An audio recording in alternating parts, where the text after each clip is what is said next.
La noche de la pedida de mano de mi hermana debía estar llena de cava y felicitaciones. En lugar de eso, su futura suegra me entregó un humillante contrato para que lo firmara, diseñado para enseñarme cuál era mi lugar. Lo firmé al instante, sin discutir, sin marcharme, porque la persona más peligrosa no es la que grita más alto, sino la que asegura el control sobre el papel antes de que empiece la fiesta. Escuchen con atención, porque este giro argumental va a exponer un imperio que se pudre desde dentro. Me llamo Sofía Castillo, y esta noche se suponía que era para mi hermana, pero la finca de Cristal, en Costa Serena, es el tipo de lugar que te exige bajar la voz en cuanto entras. Paneles de cristal del suelo al techo rodeaban un jardín botánico interior, iluminado por miles de luces parpadeantes que se reflejaban en las copas de champán. Era caro, era sobrecogedoramente opulento, y estaba lleno de la familia Valcárcel. Se movían por la sala como la vieja aristocracia recibiendo en su corte. El tipo de gente que sonríe con los dientes pero nunca con los ojos, enmascarando un profundo desdén por cualquiera que no pertenezca a su misma categoría financiera. Esta noche era para celebrar la pedida de mano de mi hermana. Lucía a Marcos Valcárcel, el heredero dorado del grupo Valcárcel Meridional.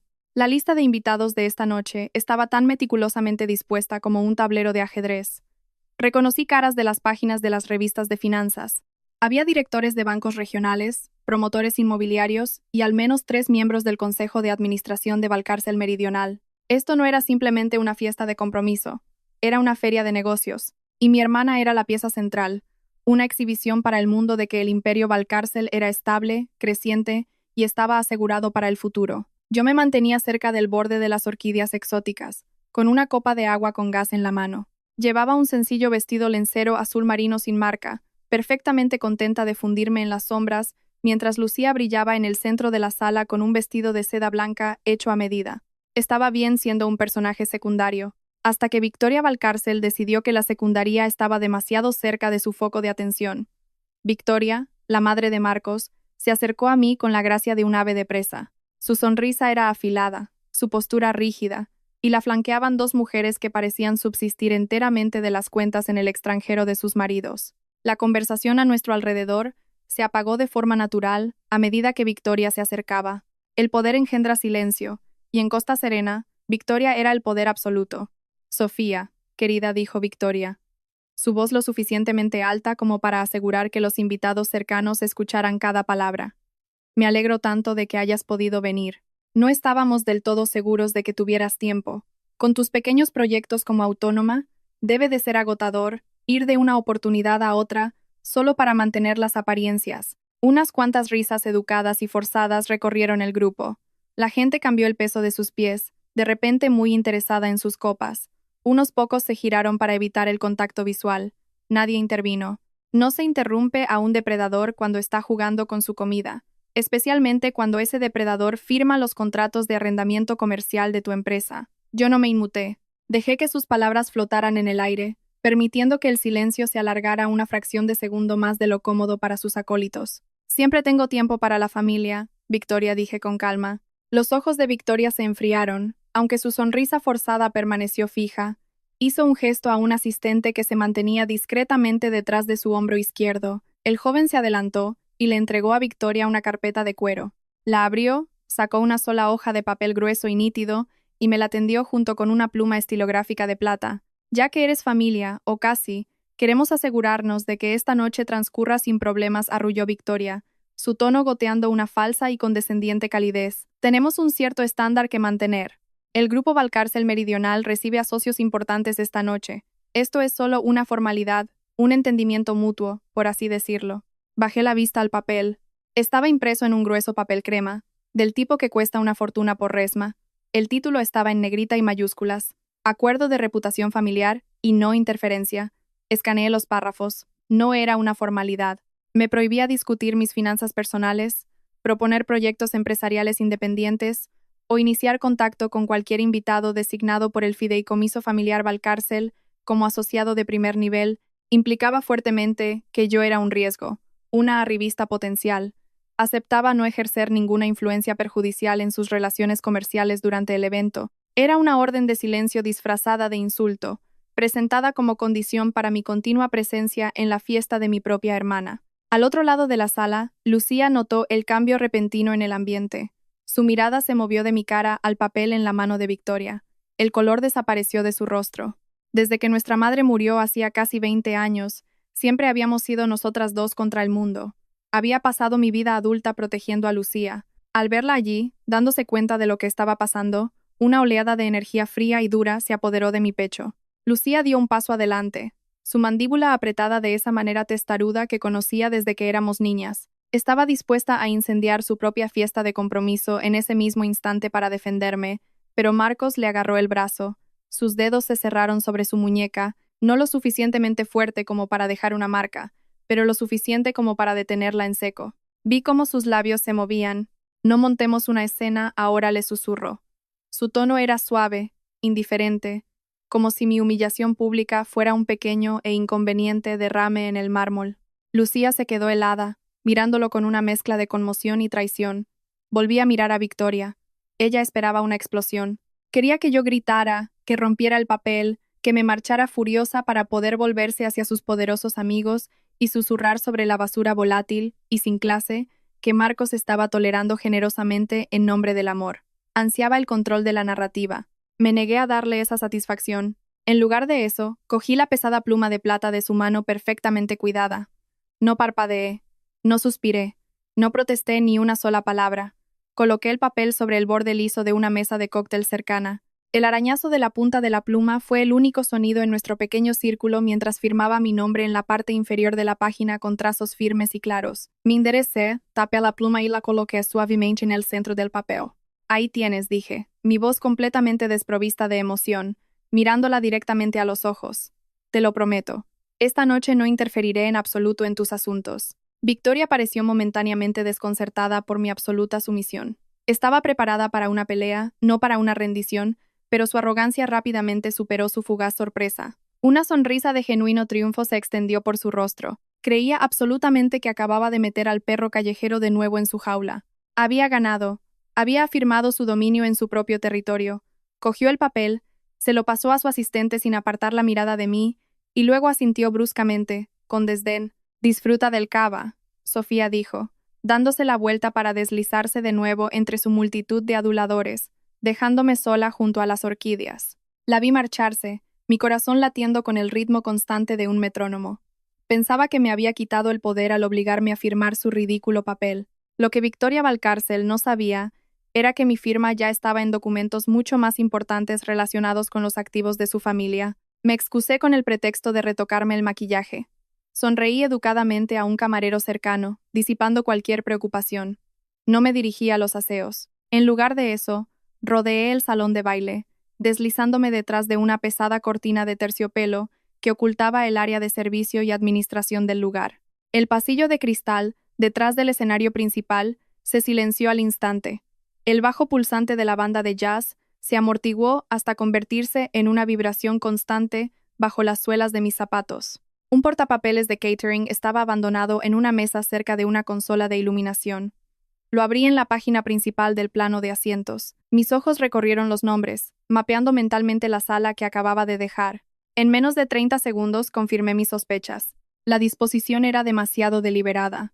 Los jefes de los departamentos de préstamos comerciales de 3 importantes bancos regionales estaban sentados en mesas adyacentes al patriarca Valcárcel. 2 consejeros independientes del grupo Valcárcel Meridional estaban colocados cerca del bar principal, hábilmente rodeados de vicepresidentes ejecutivos. Esto no era una fiesta de compromiso en absoluto. Era una farsa, un desfile desesperado y ostentoso diseñado para proyectar estabilidad financiera a las mismas personas que tenían las llaves de la supervivencia de la empresa. Estaban intentando asegurar una reestructuración de la deuda bajo la apariencia de una celebración familiar. Saqué mi teléfono encriptado de mi bolso de noche, salté mis contactos habituales y marqué un número no listado. Adriana Vega contestó a un segundo tono. No dijo «hola». Nunca lo hacía. Situación. La voz de Adriana era nítida y clara. «Han mordido el anzuelo», dije, apoyando el hombro contra el frío cristal del pasillo. «Los miembros del consejo están aquí. Los acreedores están aquí. La sala está llena». «¿Entendido?», respondió Adriana. El rápido tecleo de un teclado resonó débilmente en el fondo. «¿Sus órdenes?». «Ejecutar el protocolo linterna», ordené. Hubo un momento de silencio en la línea.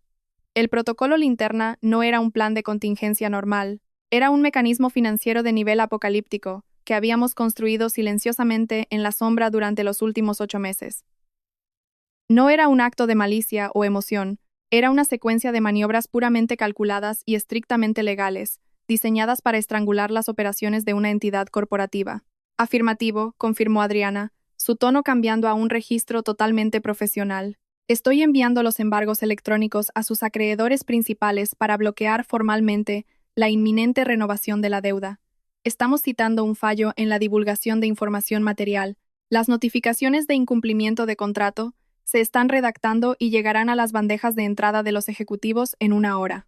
Asegúrese de que las compañías de seguros reciban la notificación simultáneamente. Quiero los certificados pendientes de la póliza de seguros de directores y consejeros bloqueados. Una vez que la dirección se dé cuenta de que sus activos personales ya no están protegidos por el seguro corporativo en caso de una investigación por fraude, se volverán contra la familia como lobos. Congelación de responsabilidad pendiente, dijo Adriana. ¿Y el local? Necesito una red de arrastre digital completa, instruí. Que el equipo de forencia digital envíe una orden de preservación a la gestión de las instalaciones inmediatamente. Quiero cada segundo de metraje de vigilancia y cada archivo de audio de sus servidores. Concéntrense en el escenario principal, el salón VIP y el jardín botánico del ala este. Quiero un registro de auditoría con marca de tiempo de todo lo que suceda esta noche. Nadie dirá que no lo sabía. Nadie dirá que sus palabras fueron sacadas de contexto. Observé a un técnico de iluminación ajustar un foco a pocos metros de distancia, completamente ajeno a que la estructura corporativa de sus empleadores estaba siendo sistemáticamente desmantelada. Adriana, escúchame. Mi tono era cuidadoso, mi voz baja pero afilada. Mantén los daños colaterales en cero absoluto. No se congela ninguna cuenta de proveedor. Ningún camarero, aparcacoches o florista pierde su sueldo. Ningún invitado inocente se ve afectado. Este es un ataque de precisión. Cada movimiento debe ser completamente legal, quirúrgico y dirigido directamente a la dirección ejecutiva y a los miembros cómplices del consejo. No quemamos la tierra. Sofía, me conoces, respondió Adriana. Las cuentas de depósito en garantía para los proveedores de la clase trabajadora fueron totalmente financiadas y segregadas por nuestro equipo ayer. Cobrarán sin importar lo que le suceda a la empresa matriz esta noche. Una fría oleada de satisfacción me recorrió. ¿Estado del paquete de conversión de derechos de voto? Pregunté. Completo y legalmente vinculante, confirmó Adriana. Las cláusulas de conversión de deuda en capital que adquiriste en los últimos 2 años han sido activadas. Estamos reteniendo la presentación final. Solo necesitamos que se cumpla la condición desencadenante final esta noche para que la adquisición sea públicamente irrefutable. La tendrás, dije. Mantente en la línea, espera mi señal. Terminé la llamada y guardé el teléfono. Me giré hacia un espejo de cuerpo entero montado en una puerta de servicio. Mi reflejo me devolvió la mirada, sin lágrimas, sin mejillas sonrojadas, ni un solo pelo fuera de su sitio. El enemigo creía haber humillado a una intrusa excéntrica e impotente. No tenían ni idea de que acababan de entregar un arma cargada a la titular de la mayor parte de la deuda de todo su sistema financiero. Aparté la cortina de terciopelo y volví a entrar en el brillante salón de baile. La música de jazz me envolvió. El tintineo del cristal y la risa forzada de la élite llenaban el aire. Me abrí paso de nuevo hacia la multitud, con la espalda recta, una sonrisa educada fijada en su lugar. No regresaba como una mujer que acababa de ser emboscada. Regresaba como una comandante de campo que acababa de remodelar el terreno de batalla, esperando a que el oponente diera el último paso hacia el campo de minas. Cogí una copa de agua con gas fría de una bandeja de plata que pasaba, dejando que la condensación helada adormeciera las puntas de mis dedos. La sensación física me ancló. Tomé un sorbo lento, dejando que mis ojos recorrieran la vasta sala iluminada por la lámpara de araña hasta que encontré a Lucía. Estaba junto a la imponente tarta de varios pisos, riendo de un chiste de uno de los directores de bancos regionales. Parecía radiante, envuelta en su seda de diseñador y en la imagen de un futuro perfecto. Al ver su sonrisa, mi mente se alejó de las cuerdas de terciopelo y la charla forzada de Costa Serena me transportó a donde empezamos. Crecimos en Puerto Gris. Era una ciudad costera construida sobre hormigón agrietado, aire salado y las espaldas cansadas de gente que trabajaba 3 turnos solo para mantener la calefacción en invierno. Mi vida estaba a un universo de distancia de la fama de vieja alcurnia de los Valcárcel. Cuando mi madre sucumbió a una enfermedad, yo solo tenía 17 años y Lucía apenas 10. En ese lluvioso martes, dejé de ser solo una hermana. Me convertí en su ancla, su madre sustituta, la guardiana de su inocencia. Me aseguré de que sus deberes estuvieran hechos, sus rodillas raspadas vendadas, y que la dura realidad de nuestra cuenta bancaria vacía nunca empañara su optimismo esperanzador. Juré construir un muro entre ella y la dureza del mundo. Por eso la gente en esta sala, la élite Valcárcel, me miraba con un desdén apenas disimulado. Veían a una mujer que prefería los trajes de confección a la alta costura, que conducía un sedán razonable de 5 años y que evitaba activamente las galas benéficas y las sesiones de fotos de las revistas de sociedad. Valoraban la exhibición ostentosa de la riqueza, y como yo no participaba en su juego de apariencias, asumieron que era una autónoma luchando por sobrevivir con trabajos de consultoría esporádicos. Confundieron mi falta de ostentación con falta de capital. Eran completamente ignorantes del sistema en Lazatec. Construí esa plataforma de logística de la cadena de suministro desde cero en un garaje alquilado sin calefacción a mediados de mis 20 años. Escribí el código.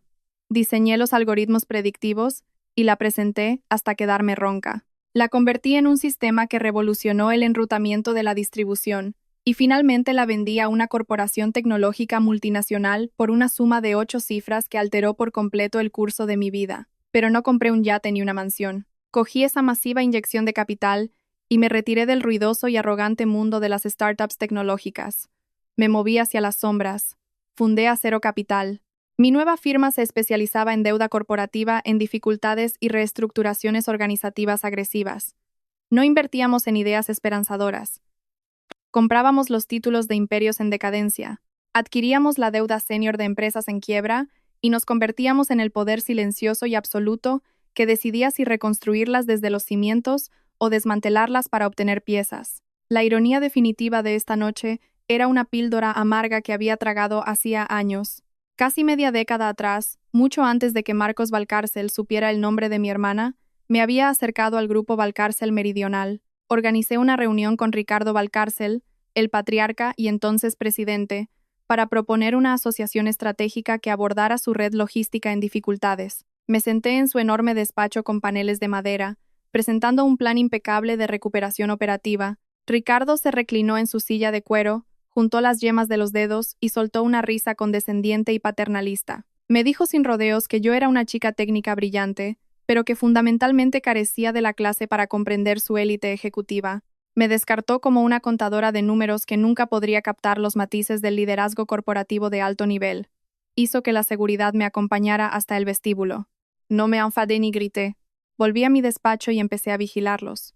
Cuando su supuesta clase ejecutiva los llevó a una crisis de liquidez masiva 3 años después, los buitres del mercado empezaron a dar vueltas. Yo no. Yo simplemente compré silenciosamente el espacio aéreo sobre ellos. Cuando su flujo de caja se secó por completo y los bancos regionales endurecieron el crédito, Acero Capital intervino a través de una serie de entidades corporativas opacas y completamente legales. Acumulamos sistemáticamente sus pagarés de deuda garantizada senior. Compramos su papel comercial. Compramos sus préstamos mezzanín, sin poner nunca nuestro nombre, en un comunicado de prensa. Me convertí en la administradora invisible de todo su patrimonio. Y entonces, hace 18 meses, Marcos Valcárcel entró en una galería de arte y se presentó a Lucía. Cuando empezaron a salir, un miedo frío se apoderó de mi pecho. Mi primer y más fuerte instinto fue agarrar a mi hermana, alejarla y decirle exactamente quiénes eran estas personas. Quería mostrarle los balances, demostrarle que estaban al borde de la insolvencia. Quería exponer su arrogancia, pero me contuve. Me mantuve en silencio por 2 razones muy claras. Primero, necesitaba pruebas irrefutables de su fraude financiero interno antes de poner su vida patas arriba. Segundo, y mucho más importante, era el pacto que había hecho conmigo misma sobre cómo la criaría.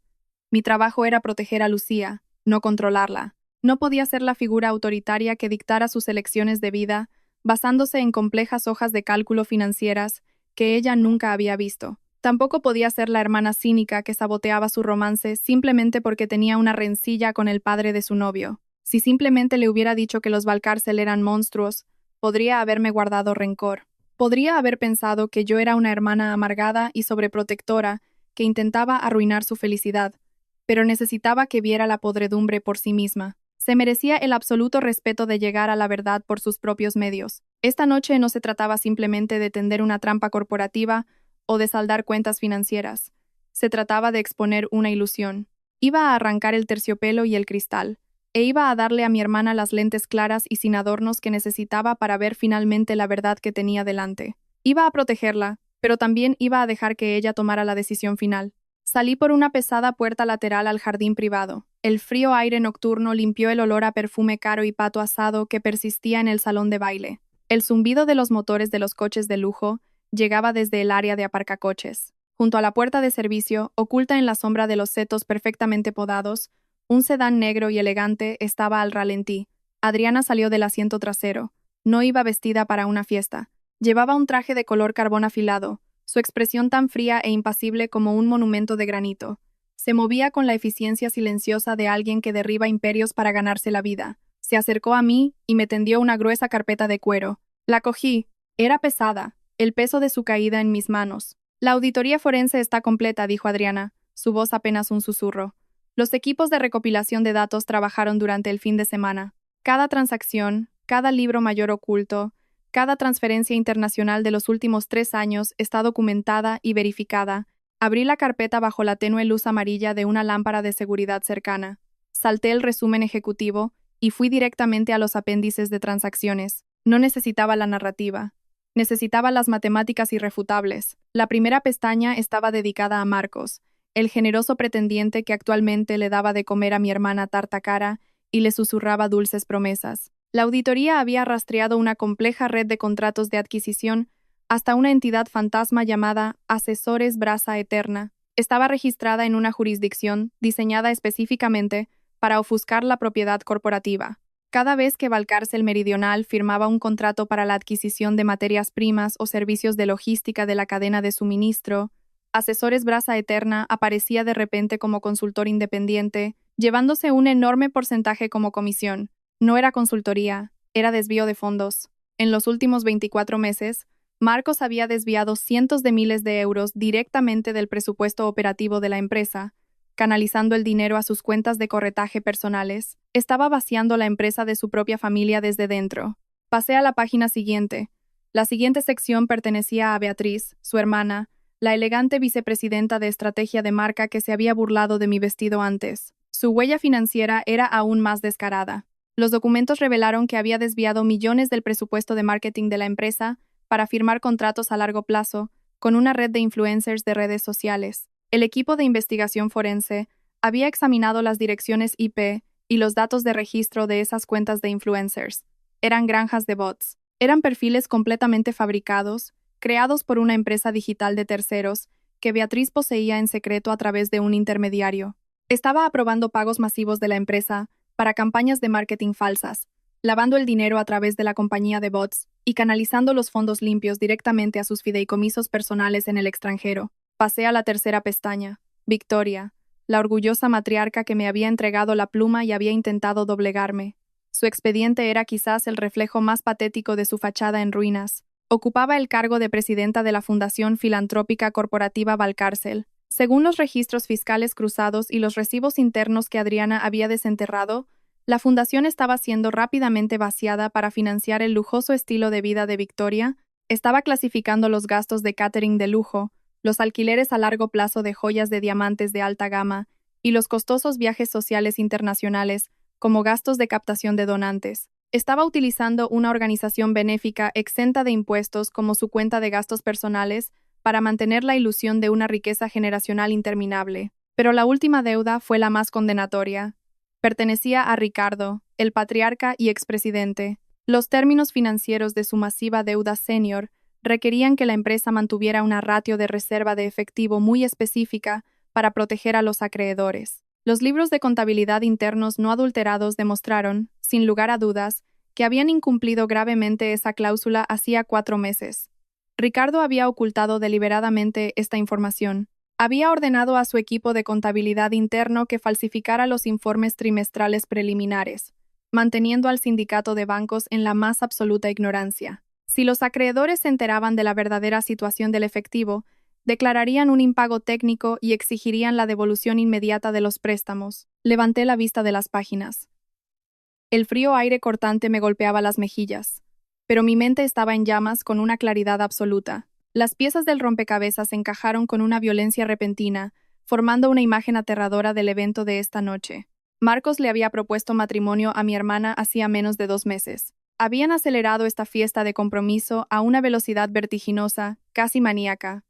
No fue el resultado de un romance torbellino. A principios de la próxima semana, el sindicato de prestamistas tenía programada una votación crítica sobre si refinanciar o no la enorme deuda de la empresa. Ricardo y Marcos necesitaban desesperadamente una demostración masiva de fuerza. Necesitaban exhibir una familia estable, en crecimiento y bien conectada ante los directores de los bancos y los consejeros independientes presentes en ese salón de baile esta noche. Mi hermana no era su novia, era una pieza de relaciones públicas. Era un escudo humano que se utilizaba para asegurar la renovación de un préstamo. El peso del papel que Victoria me había obligado a firmar de repente cobró un sentido perfecto y aterrador. No era un acoso mezquino de la aristocracia, era una táctica calculada. Victoria sabía que los consejeros independientes y los principales prestamistas estaban en esa sala. Sabía que yo trabajaba en reestructuración financiera, aunque arrogantemente subestimaba la escala de mi firma. El acuerdo de no interferencia era una medida de silencio legal cruda y desesperada. Temía que yo pudiera mencionar casualmente problemas de liquidez o ineficiencias operativas a un miembro del consejo junto al bar. Estaba intentando tapar los agujeros de un barco que se hundía con una sola hoja de papel. Cerré la carpeta. El cuero era frío y sólido contra mi palma. Una energía oscura y potente se arremolinó en mi pecho. Podría volver a esa sala brillante ahora mismo, arrebatarle el micrófono al cantante de jazz y gritar la verdad. Podría arrojar estas impresiones financieras a la cara de Marcos y sacar a mi hermana de esa casa de cristal por la muñeca. Pero no lo haría. Los poderosos descartan fácilmente la histeria. Podrían usar a sus caros publicistas para convertirlo en envidia, amargura o inestabilidad mental. No le daría a los Valcárcel el lujo de descartarme como una pariente loca y resentida que arruinó una fiesta maravillosa. No levantaría la voz en absoluto. Dejaría que sus propios libros de contabilidad, marcas de tiempo y firmas falsificadas hablaran por sí mismos. Dispondría las pruebas de manera tan meticulosa e irrefutable que los miembros del consejo y los acreedores sentados en esas mesas ejecutarían a la familia por sí mismos. Le devolví la voluminosa carpeta a Adriana, quedándome solo con un delgado sobre de Manila que contenía los resúmenes certificados y los códigos de conversión de poderes. Espera, le dije a Adriana, mi voz firme y sin vacilación. La trampa está puesta. Vuelvo a entrar. Regresé al cálido y sofocante espacio de la finca de cristal, mis ojos buscando inmediatamente a mi hermana entre la multitud en movimiento. Desde la distancia, Lucía parecía la perfecta y despreocupada aristócrata, asintiendo graciosamente a una mujer aterradoramente delgada que goteaba pequeños diamantes. Pero yo conocía a Lucía mejor que a mi propio ritmo cardíaco. Vi la tensión rígida y antinatural en sus hombros. Vi cómo su sonrisa se detenía en sus mejillas, sin llegar nunca a la calidez de sus ojos. Lucía nunca había sido ingenua. Era brillante, ferozmente leal y tenazmente independiente, pero durante los últimos 6 meses, la maquinaria Valcárcel la había aislado de forma sistemática y deliberada. No intentaron romperla de golpe. Erosionaron su realidad pieza por pieza bajo el brillante barniz de la etiqueta de la alta sociedad y las expectativas familiares. Victoria fue la arquitecta maestra de esta prisión psicológica. Delante de las cámaras y los invitados adinerados, Victoria interpretaba el papel de la suegra cariñosa e indulgente. Pero a puerta cerrada, en los espacios tranquilos y crueles donde nadie más miraba, era una dictadora. Ayer mismo, me quedé en el pasillo observando cómo Victoria instruía a Lucía sobre cómo inclinar la barbilla al reír, insistiendo en que su alegría natural era demasiado vulgar para su clase social.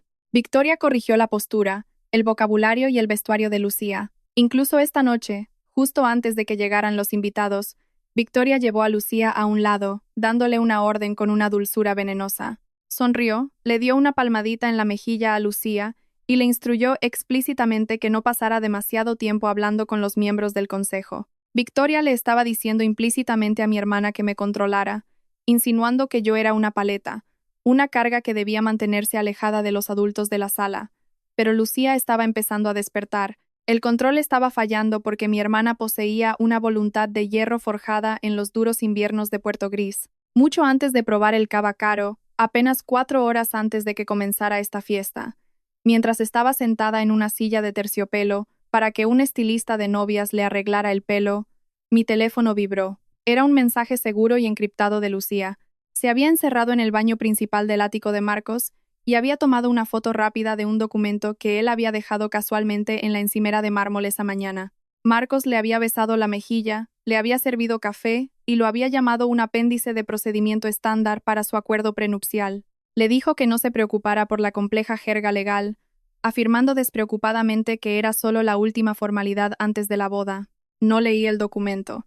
Se lo reenvié inmediatamente a Jimena Soto. Jimena había sido compañera de cuarto de Lucía en la universidad.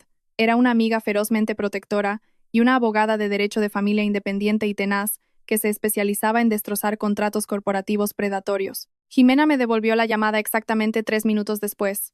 Su voz temblaba de pura rabia.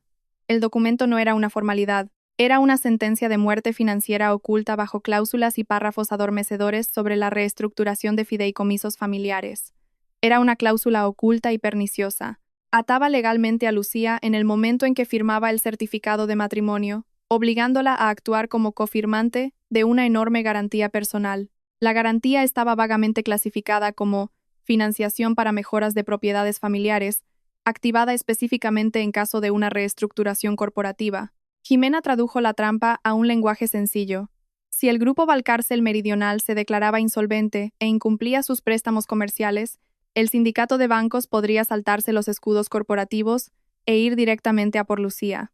Marcos y su familia estaban conspirando activamente para usar su historial de crédito limpio, sus futuros ingresos y su reputación legal impecable como un escudo humano para su imperio en ruinas. Cuando llamé a Lucía para explicarle el verdadero significado de las garras, estaba sollozando silenciosamente en el frío suelo de baldosas del baño. Me contó la reacción de Marcos cuando ella le preguntó tímidamente sobre la redacción a principios de semana. Él no había gritado. Había usado un arma mucho más insidiosa que la ira. Había usado el desdén. Había suspirado, mirándola con una mezcla de lástima y profunda decepción. Le había afirmado suavemente que cualquiera que se casara con una familia con activos generacionales masivos tenía que aceptar estas responsabilidades básicas. La hizo sentir ingrata, pequeña y financieramente ignorante. La manipuló implacablemente, haciéndole creer que entregar su autonomía financiera para pagar las deudas de su familia era simplemente lo que la gente rica y devota hacía por amor. Pero Marcos había subestimado a la mujer que intentaba enjaular. Mi hermana se secó las lágrimas e hizo lo que un castillo siempre hace cuando está acorralado. Luchó silenciosamente. 10 minutos después de mi angustiosa llamada con Jimena, Lucía me envió un archivo de audio. No era solo una víctima llorando en un baño. Estaba recopilando activamente pruebas. 2 días antes, sentada en el asiento trasero del coche de Marcos, había grabado discretamente una conversación en su teléfono. Escuché la grabación en mi despacho, y se me heló la sangre. Oí el suave crujido de los neumáticos sobre el asfalto.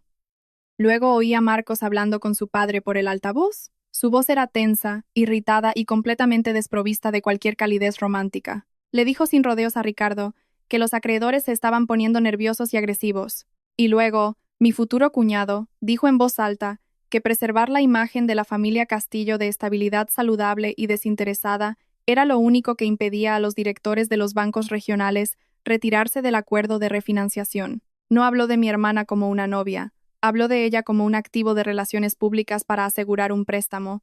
Tenía la grabación, tenía el apéndice prenupcial, tenía el análisis financiero que confirmaba su inminente insolvencia. Podría haber irrumpido en la suite nupcial antes de que comenzara la fiesta, puesto la grabación y detenido todo el evento allí mismo, pero me mantuve en silencio. Tomé la decisión más difícil y dolorosa de mi vida como hermana mayor. Si rescataba a Lucía en secreto, Marcos encontraría una manera de tergiversar la verdad. Era un maestro de la manipulación. Se presentaría en su apartamento al día siguiente con ramos de flores caros, llorando, culpando a su padre autoritario, jurando que los abogados corporativos lo habían obligado a usar esa terminología legal. Jugaría con su profunda empatía en su contra. Victoria sin duda difundiría viciosos rumores sociales de que la hermana amargada y celosa había saboteado maliciosamente la boda por rencor. Si terminaba la relación en privado, Lucía siempre se preguntaría en los rincones más oscuros de su mente si había perdido al amor de su vida, porque yo era demasiado cínica y desconfiada. No podía permitir que eso sucediera. No podía dejar ni una pizca de duda en su mente. Lucía necesitaba un cierre absoluto. Necesitaba presenciar su depravación moral total bajo la dura e implacable luz del escrutinio público. Necesitaba ver cómo se les caían las máscaras en el momento en que se dieran cuenta de que habían perdido por completo el control de la narrativa.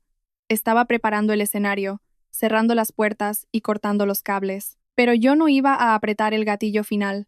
Le iba a entregar la verdad irrefutable a mi hermana, y dejaría que ella diera el golpe de gracia. Las luces de araña de cristal se atenuaron puntualmente a las 9. La banda de jazz pasó de un animado número de swing a una suave balada instrumental, señalando el comienzo de los brindis formales. Ocupé mi asiento en la mesa 14, perfectamente posicionada cerca del centro de la sala, pero a salvo del radio de explosión inmediato de la familia Valcárcel. Puse las manos sobre mi bolso de seda. La sala era hermosa, cálida y completamente ajena a la matanza digital que se estaba produciendo silenciosamente en los bolsillos de sus invitados más poderosos. Al otro lado de la sala, junto al imponente arco de flores, el asesor legal del Grupo Valcárcel Meridional sacó su teléfono del bolsillo de su chaqueta. Observé cómo su pulgar se deslizaba por la pantalla. No necesitaba ver la pantalla para saber lo que estaba leyendo. Adriana acababa de lanzar el primer golpe. Era un correo electrónico urgente y marcado del banco principal del sindicato de préstamos. El mensaje declaraba sin rodeos que la masiva reestructuración de la deuda, programada para su aprobación final en menos de 48 horas, quedaba oficialmente suspendida. La razón citada fue un fallo catastrófico en la divulgación de pasivos financieros materiales. El rostro del abogado palideció. Se aflojó apresuradamente la corbata, pareciendo de repente como si no pudiera meter suficiente oxígeno en sus pulmones. A 3 metros de distancia, junto a un cisne de hielo esculpido, el director financiero interno sintió vibrar su reloj inteligente en la muñeca. Miró hacia abajo, esperando claramente un mensaje de texto de su esposa o un recordatorio de calendario rutinario. En cambio, vio una alerta crítica del sistema de su banco custodio principal. La masiva cuenta de depósito en garantía, el salvavidas diseñado para facilitar la transacción a principios de la próxima semana, había sido completamente congelada. La notificación electrónica exigía una verificación inmediata y en persona de todas las firmas de certificación de los directivos, debido a la detección de anomalías. Tocó repetidamente la pantalla, pero el icono del candado permaneció. Levantó la vista, con los ojos desorbitados de terror, buscando a Ricardo entre la multitud. El pánico se extendió rápidamente por las filas ejecutivas como un virus invisible. Justo a mi izquierda, en la mesa 12, estaba uno de los 3 consejeros independientes, un hombre mayor que había construido su reputación en el gobierno corporativo. Su tableta personal encriptada, que había apoyado discretamente contra su vaso de agua, se iluminó con un archivo de alta prioridad entrante. Era un paquete de consentimiento por escrito de emergencia, lleno de apéndices que detallaban los mecanismos exactos del fraude interno. Observé cómo sus ojos se movían de un lado a otro mientras escaneaba la página de resumen. Su mandíbula se tensó. Inmediatamente cogió su teléfono para llamar a su abogado personal. Casi simultáneamente, la compañía de seguros del grupo lanzó el golpe más devastador de la noche. Se envió una carta formal de reserva de derechos a las bandejas de entrada encriptadas de cada miembro individual del Consejo de Administración de Valcárcel. Era un mecanismo legal aterrador. Les advertía explícitamente que si las acusaciones de manipulación financiera deliberada resultaban ser ciertas, su seguro de responsabilidad de directores y consejeros quedaría anulado retroactivamente. De repente, se enfrentaban a la ruina financiera personal total. El escudo invisible que protegía sus mansiones privadas y sus fondos de jubilación acababa de evaporarse. En el bar principal, Beatriz Valcárcel tocaba frenéticamente la pantalla. Su rostro, normalmente una máscara de confianza patricia, estaba contorsionado por el pánico. Su bandeja de entrada estaba inundada de convocatorias de reuniones de emergencia, exigiendo reuniones de gestión de crisis a medianoche, a la 1 de la madrugada y de nuevo a las 6 de la mañana siguiente. Agarró el brazo de un vicepresidente subalterno que estaba a su lado. Sus uñas de acrílico se clavaron en la manga de su chaqueta. Desde mi posición, pude leer perfectamente sus labios. Estaba acusando frenéticamente a alguien de su departamento de contabilidad de llevar un micrófono. Estaba convencida de que un infiltrado de alto nivel estaba filtrando sus libros internos a la prensa. Marcos notó el cambio repentino y caótico en el ambiente de la sala. Vio a su asesor legal sudando. Vio a Beatriz jadeando cerca del bar. Su fachada pulida se resquebrajó por una fracción de segundo. Sus ojos recorrieron la sala, buscando la fuente de la herida, y entonces su mirada se posó en mí. Estaba sentada en silencio, tomando sorbos de agua. Entrecerró los ojos. Un destello de profunda sospecha cruzó su rostro. Se inclinó y chasqueó los dedos para llamar al jefe de su equipo de seguridad privada. Hizo un gesto discreto en mi dirección, susurrando instrucciones agudas, claramente convencido de que yo estaba haciendo una escena para arruinar la estética de la velada. Su arrogancia era tan profunda que solo podía concebirme como una pequeña molestia. No reaccioné, ni con una mirada, ni con una confrontación, ni con una señal de que me había afectado. Un camarero se acercó a mi mesa y me sirvió una copa de cava de primera calidad. Sostuve la delicada copa de cristal por el tallo. Miré directamente a Lucía, que estaba en la mesa principal, con una expresión confusa por los repentinos susurros entre su futura familia política. Capté su mirada, le ofrecí una sonrisa cálida y genuina, y levanté mi copa en un brindis silencioso y profundamente afectuoso. Era la imagen perfecta de la devoción fraternal y la absoluta sumisión. Sentada junto a Marcos, Victoria presenció el brindis. Me vio en mi asiento asignado, bebiendo el cava que me había proporcionado, sin hacer ninguna escena. Sacó pecho. Interpretó completamente mal mi silencio, como una capitulación total. Estaba convencida de que su ridículo documento legal había logrado asustarme y ponerme en mi sitio. Pensó que me había quebrado el espíritu en el vestíbulo. Como Victoria solo entendía el poder en términos de dominación vocal y abrumadora, asumió que mi silencio era una bandera blanca. Envalentonada por su supuesta victoria, decidió que una rendición privada no era suficiente. Quería montar mi dignidad en la pared para que la vieran todos sus amigos ricos. Se inclinó hacia Ricardo, le susurró algo al oído, y luego se puso de pie, alisando su caro vestido. Hizo una seña al director de la banda para que cortara la música por completo, y comenzó a caminar deliberadamente hacia el escenario principal, arrebatando un micrófono del soporte de plata. Iba a dar el golpe de gracia bajo los focos, completamente ajena a que estaba pisando descalza un suelo sembrado de explosivos. Los tacones de Victoria resonaron en el pulido suelo de roble del escenario principal, un sonido agudo y autoritario. Golpeó la rejilla del micrófono 2 veces. Un chillido agudo reverberó por el invernadero, silenciando por completo los susurros restantes de la multitud. Todos los ojos se volvieron hacia la matriarca. Se quedó allí, bañada en una cálida luz dorada, proyectando la elegancia ensayada de una mujer que había pasado 5 décadas perfeccionando el arte de hablar en público. Damas y caballeros, distinguidos invitados y queridos socios, comenzó Victoria, su voz un arrullo meloso. Esta noche se trata de la familia, se trata de expandir nuestro círculo y dar la bienvenida a nuevos miembros al legado Valcárcel. Y hablando de nuevos miembros, creo que es apropiado que escuchemos al lado de la novia de la familia. Sus ojos se clavaron directamente en mi mesa. Una sonrisa aterradoramente radiante se dibujó en su rostro, aunque sus ojos permanecieron completamente fríos. Sofía, querida, sube aquí, arrulló Victoria al micrófono, extendiendo una mano enjollada en mi dirección. La hermana de Lucía debe compartir unas palabras. Quizás podrías contarnos a todos tu inspirador viaje como consultora autónoma. A todo el mundo le encantan las historias de superación personal, ¿verdad? Una risa educada y colectiva recorrió la sala. Era el tipo de risa que usan los ricos cuando no están del todo seguros de cuál es el chiste, pero saben que se supone que la persona más pobre es el remate. Me levanté lentamente. Alicé mi vestido lencero azul marino y me dirigí al escenario. No me apresuré. Subí los escalones alfombrados uno por uno, sintiendo el peso de más de 200 invitados expectantes a mis espaldas. Cuando llegué al centro del escenario, miré a mi derecha. Marcos estaba de pie, incómodamente cerca de Lucía. Su mano estaba cerrada sobre su codo izquierdo, sus nudillos ligeramente blancos. Sonreía para las cámaras, pero el agarre era una orden física para que mi hermana se quedara quieta. Lucía me miró, con los ojos muy abiertos en una súplica silenciosa, completamente insegura de lo que Victoria estaba a punto de hacer. Victoria se acercó más, agarrando el micrófono, negándose a entregármelo.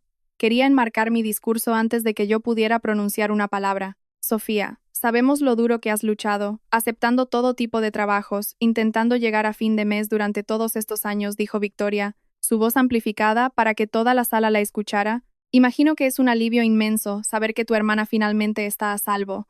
¿Por qué no te tomas un momento para agradecer a Ricardo y a la familia Valcárcel por proporcionar un futuro tan maravillosamente estable para Lucía? Nos encantaría escuchar tu gratitud. Me estaba ordenando que me inclinara ante ella. Quería que yo reconociera públicamente que mi familia era un caso de caridad que ellos habían adoptado generosamente. Quería que los miembros del consejo me vieran como una campesina agradecida, neutralizando cualquier amenaza que yo pudiera representar. Victoria finalmente me tendió el micrófono, retrocediendo con aire de suficiencia, con la barbilla levantada en señal de triunfo. Cogí el frío cilindro de metal de su mano. No miré a Victoria.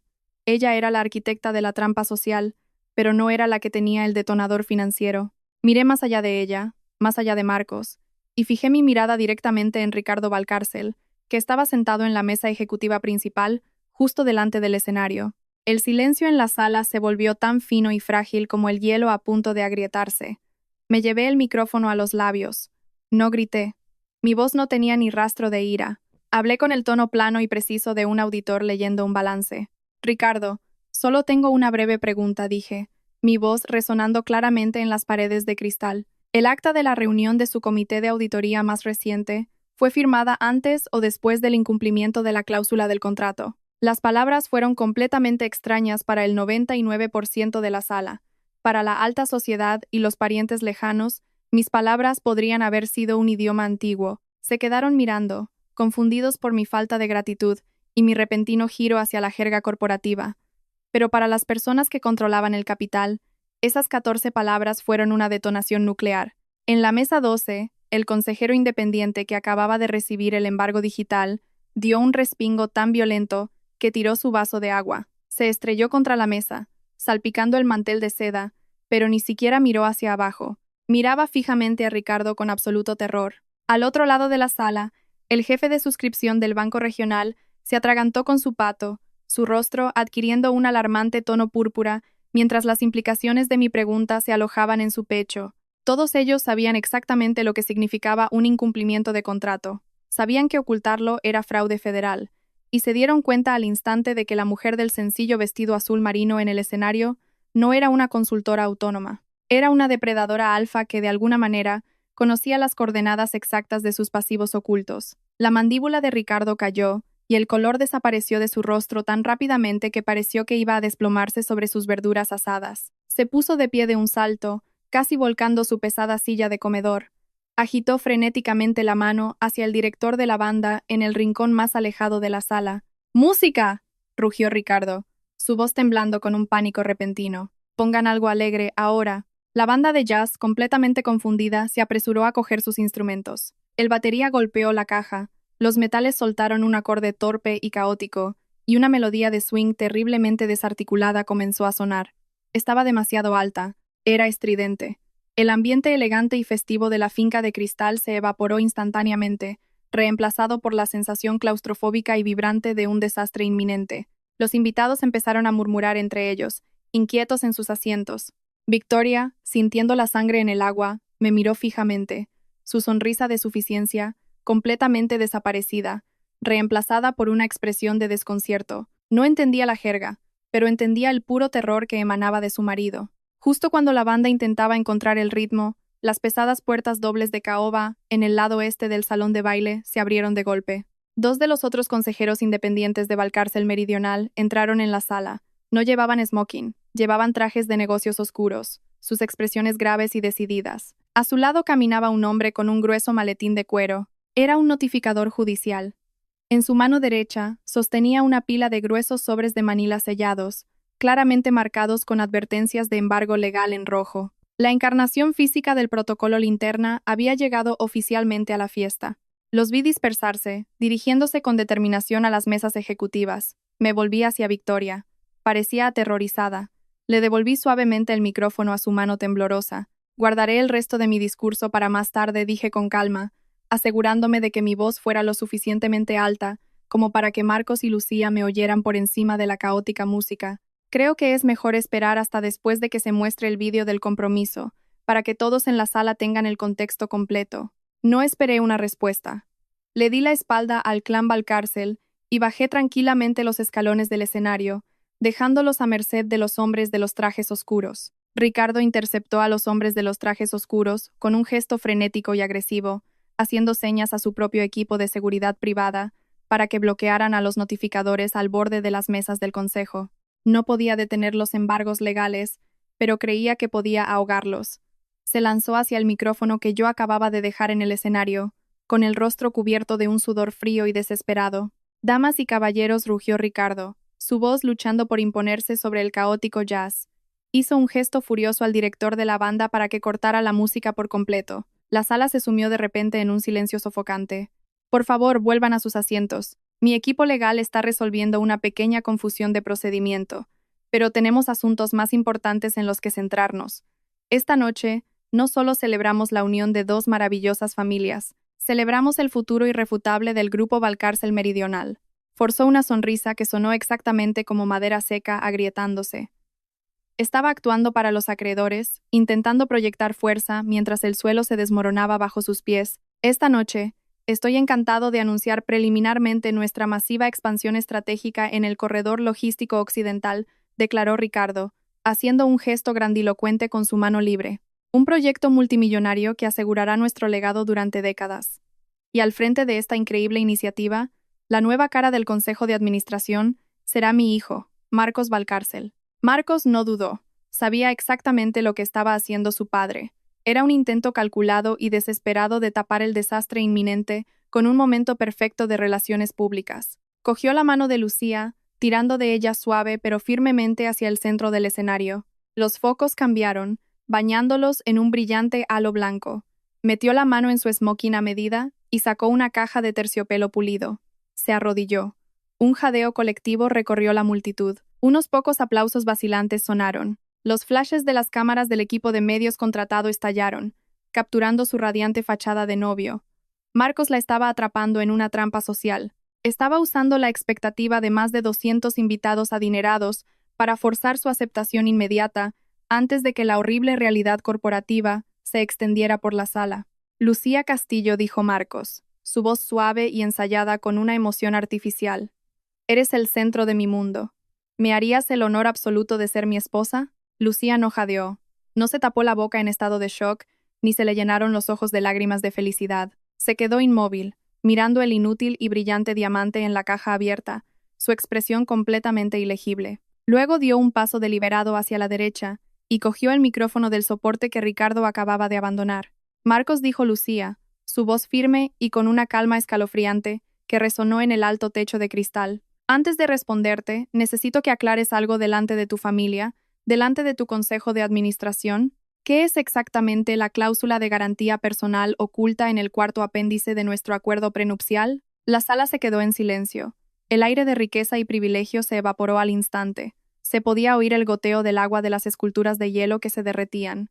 Marcos se quedó completamente helado. Su rostro perfectamente cincelado se contorsionó en una máscara de pánico. Permaneció arrodillado, completamente paralizado por la repentina y pública traición. Victoria no pudo soportar el silencio. La ilusión se estaba rompiendo y se lanzó a repararla. Cruzó el escenario, sus tacones golpeando el pulido suelo de madera como martillos. ¡Qué ridículo!, gritó Victoria, manoteando en el aire como si pudiera atrapar las palabras y metérselas de nuevo en la boca a Lucía. Es un simple malentendido legal. Estás confundida, querida. Es solo papeleo. Victoria giró la cabeza, sus ojos recorriendo el suelo hasta que se posaron en mí, de pie cerca del borde de los escalones del escenario. Apuntó un dedo tembloroso y bien cuidado hacia mi pecho. «Esto es cosa suya», acusó Victoria en voz alta, su voz resonando en el silencioso salón de baile. «Sofía te está envenenando la mente. Es una mujer amargada y profundamente celosa que no puede soportar verte elevada por encima de su patética y pequeña vida. Está intentando sabotear tu felicidad porque no tiene absolutamente nada propio». En lo profundo de mi bolso de seda, mi teléfono encriptado vibró 2 veces. Lo saqué discretamente, mis ojos aún fijos en el escenario. Era un mensaje de Adriana. Era breve y definitivo. La conversión de deuda en capital ha sido registrada legalmente a las 22:17. Ahora posee oficialmente el 61,2% de los derechos de voto. El control está activado. Además, Adriana confirmó que había asegurado con éxito paquetes de indemnización y transferencias de nómina para que todos los empleados subalternos, trabajadores de almacén, conductores de reparto y asistentes administrativos no perdieran ni un céntimo de su sueldo si la dirección ejecutiva era suspendida esa noche. El daño colateral humano estaba protegido. La lógica era impecable. La adquisición estaba completa. Una fría oleada de alivio me recorrió. La trampa ya no estaba simplemente puesta. Las mandíbulas de acero se habían cerrado. Ya no era una intrusa que causaba problemas en una fiesta. Era la dueña legal del imperio que estaban tratando desesperadamente de defender en el escenario. Lucía ignoró por completo la diatriba histérica de Victoria. Metió la mano en un pequeño bolsillo oculto en su vestido de seda y sacó un trozo de papel doblado. Era la página del suplemento por escrito que su abogada había logrado enviarle por mensajero justo antes del evento. Lucía desdobló lentamente el papel, sosteniéndolo a la luz brillante del foco. No es un malentendido, Victoria dijo Lucía, llevándose de nuevo el micrófono a los labios. Dice explícitamente que al firmar el certificado de matrimonio, asumo la responsabilidad financiera personal total por la reestructuración de los activos de la familia Valcárcel. No me estabas dando la bienvenida a tu familia. Me estabas usando como un escudo humano contra tus acreedores. La verdad irrefutable, transmitida por el sistema de sonido de la sala, rompió por completo a Victoria. La fachada elegante y serena de la matriarca se hizo añicos, su rostro se enrojeció, las venas de su cuello palpitaban contra su collar de diamantes. ¡Seguridad!, gritó Victoria, su voz un chillido agudo y fuera de control. Volvió a señalarme, con los ojos desorbitados de rabia desesperada. «Saquen a esa mujer de aquí ahora mismo. Arrástrenla. Está invadiendo la propiedad.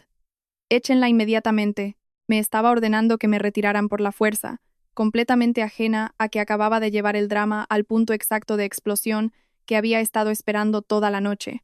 Victoria creía que estaba echando a un campesino de su castillo. No se dio cuenta de que le estaba gritando a la reina. La estridente orden de Victoria de que me echaran resonó en las paredes de cristal del jardín botánico. El jefe del equipo de seguridad privada, un hombre corpulento con un auricular enrollado, salió de las sombras del arco de flores, apretó la mandíbula, extendió la mano, preparándose para agarrarme del brazo y sacarme a la fuerza del salón.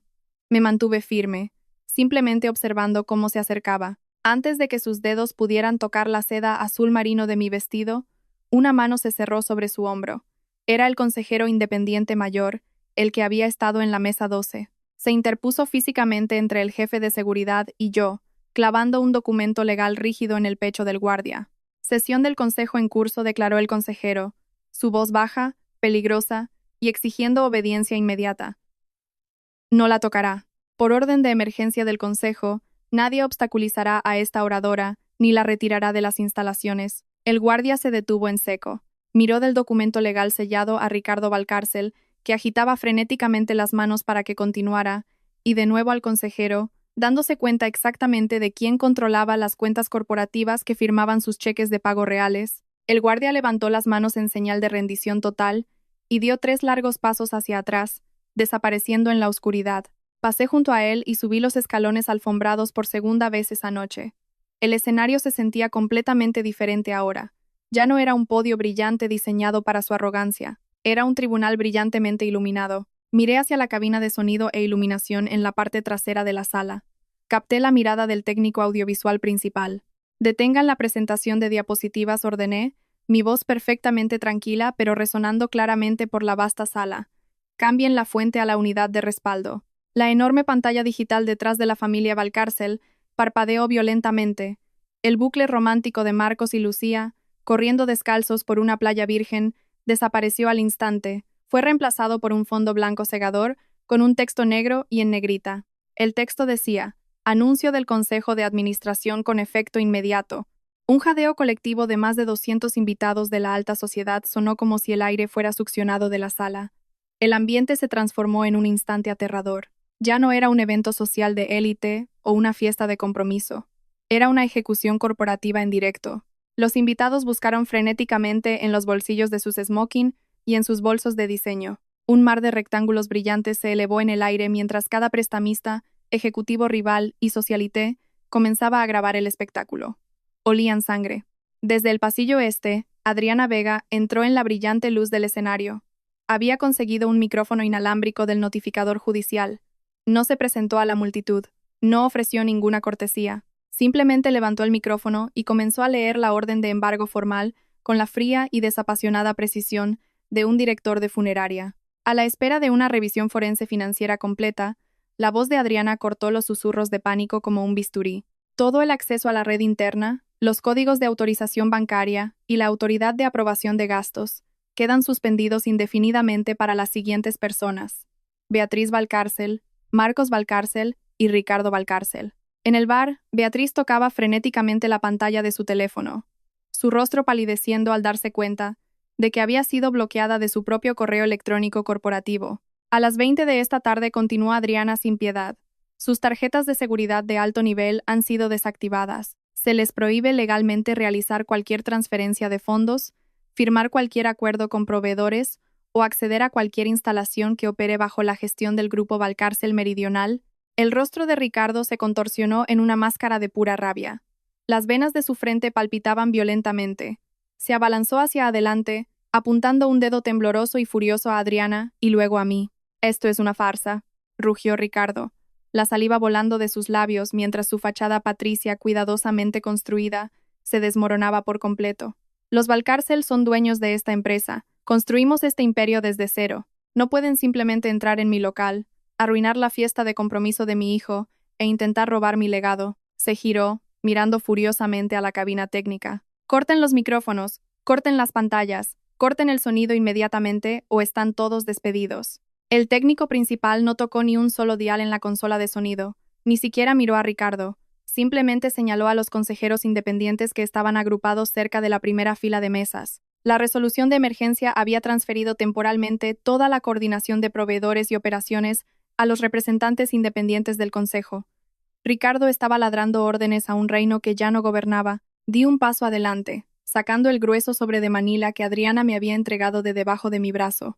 Metí la mano dentro y saqué la pila de papel oficial y pesado. «Tengo la prueba de propiedad ininterrumpida aquí mismo», declaré, sosteniendo el primer documento a la luz brillante del foco. «Tengo las sesiones de deuda ejecutadas que cubren todos sus préstamos garantizados senior en mora. Y aquí mismo, tengo el paquete de poderes completamente ejecutado». Sostenía la encarnación física de su colapso total.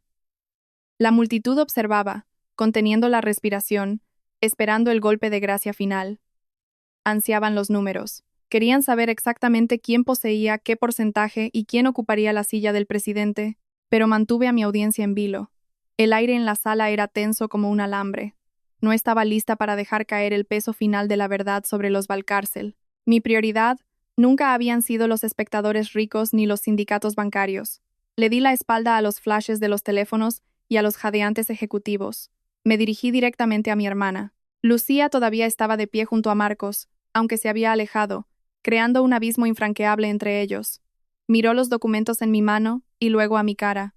La miré profundamente a los ojos, ignorando por completo el caos de gritos y el imperio en ruinas que giraba a nuestro alrededor. «Lucía», dije. Mi voz bajó lo suficiente para que escuchara la absoluta e inquebrantable sinceridad detrás de mi dura fachada. «No tienes que elegir entre el amor y tu hermana, solo tienes que elegir con toda la verdad». Me volví hacia la multitud. El silencio en la sala era absoluto, pesado con la sofocante gravedad de la destrucción inminente. Levanté el micrófono, mi voz perfectamente firme, y arranqué la última capa de ilusión.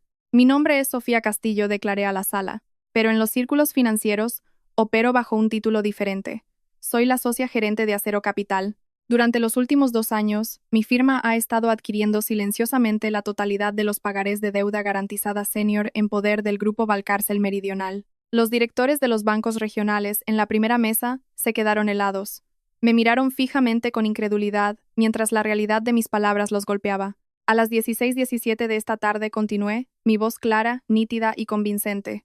Mi firma ejerció las cláusulas de conversión de esos bonos en mora. Actualmente poseemos oficialmente el 61,2% del total de los derechos de voto. A partir de ese momento, soy la propietaria mayoritaria y la nueva presidenta del Consejo de Administración. No les di ni un segundo para respirar.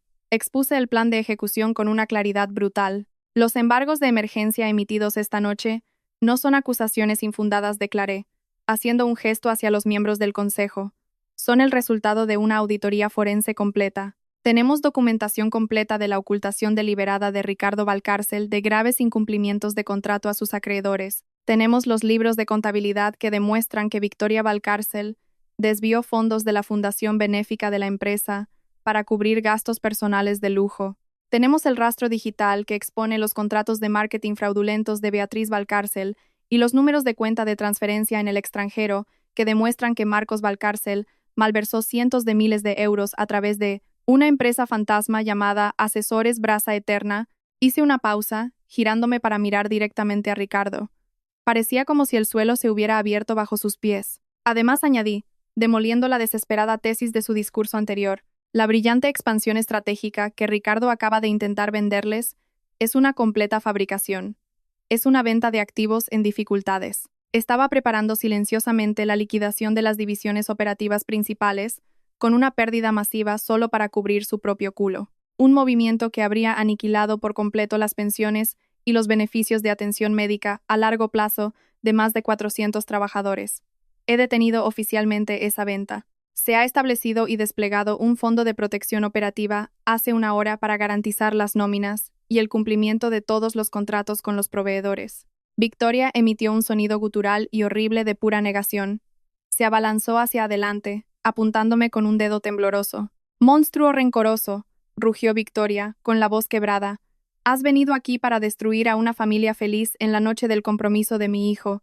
Los estás destrozando porque nos odias». No discutí con su histeria. Saqué mi teléfono encriptado de mi bolso, abrí el archivo de audio que Lucía me había enviado y acerqué el dispositivo a la rejilla del micrófono. El sonido de los neumáticos rodando sobre el asfalto reverberó por el masivo invernadero, seguido por la inconfundible y fría voz de Marcos saliendo de los altavoces. «Necesito la óptica de la familia Castillo. Necesitamos la ilusión de estabilidad para evitar que el sindicato cancele el préstamo de refinanciación». La grabación se cortó. El salón de baile estaba inquietantemente silencioso. Todo lo que podía oír era el suave zumbido de las luces del techo. Lucía dio un paso adelante. No lloró, no gritó, ni lanzó un vaso en un ataque de ira dramático. Se quitó tranquilamente el enorme y brillante anillo de diamantes de su mano izquierda. Cogió la página doblada del acuerdo prenupcial, la colocó sobre una mesa de cóctel cercana y puso el pesado anillo directamente sobre la cláusula de garantía personal. «No me estabas pidiendo matrimonio», Marcos, dijo Lucía, su voz con una claridad dolorosa que lo atravesó hasta el alma. «Me estabas pidiendo que confirmara». Marcos extendió la mano hacia ella, su rostro una máscara de pánico desesperado, pero ella retrocedió, completamente fuera de su alcance. Los 3 consejeros independientes intervinieron al instante, bloqueando físicamente el acceso de la familia Valcárcel a nosotras. No hubo arrestos dramáticos. No hubo sirenas de policía aullando en la distancia. Así no es como se maneja el fraude corporativo de alto nivel en la primera noche. Todo pasó inmediatamente a los procedimientos estándar de auditoría e investigación legal. El jefe de seguridad privada, que ahora recibía órdenes directas de los recién empoderados representantes del Consejo, hizo un gesto brusco hacia la salida principal. Ricardo, Victoria, Marcos y Beatriz fueron escoltados educada pero firmemente fuera de la finca de cristal, obligados a hacer el paseo de la vergüenza delante de todos los inversores, rivales y miembros de la alta sociedad a los que habían intentado impresionar. 2 horas después, el invernadero estaba vacío, completamente asegurado por mi equipo forense. Lucía y yo estábamos sentadas en una cafetería de barrio con luces de neón en Puerto Gris. El contraste era asombroso. No había copas de cristal, ni diamantes alquilados, ni cuartetos de cuerda, solo una mesa de formica desconchada, 2 platos de patatas fritas grasientas y tazas de café solo. Lucía mojó una patata frita en ketchup. Una pequeña y genuina sonrisa finalmente apareció en la comisura de sus ojos cansados. Hablamos de su futuro. Hablamos de usar sus ahorros intactos para alquilar el estudio de arte independiente que siempre había soñado, lejos del tirón tóxico de la alta sociedad. Hablamos de vivir una vida libre de la presión implacable y sofocante de mantener un estatus social. Al ver a mi hermana sonreír por primera vez en lo que pareció una eternidad, tomé un sorbo lento de café. No veo la venganza como un incendio furioso. El fuego es impredecible. El fuego quema tanto a inocentes como a culpables. Para mí, la venganza es simplemente un libro de contabilidad. Es el equilibrio de las columnas del bien y del mal. Y esta noche, la factura final había sido entregada directamente a las personas exactas que la debían.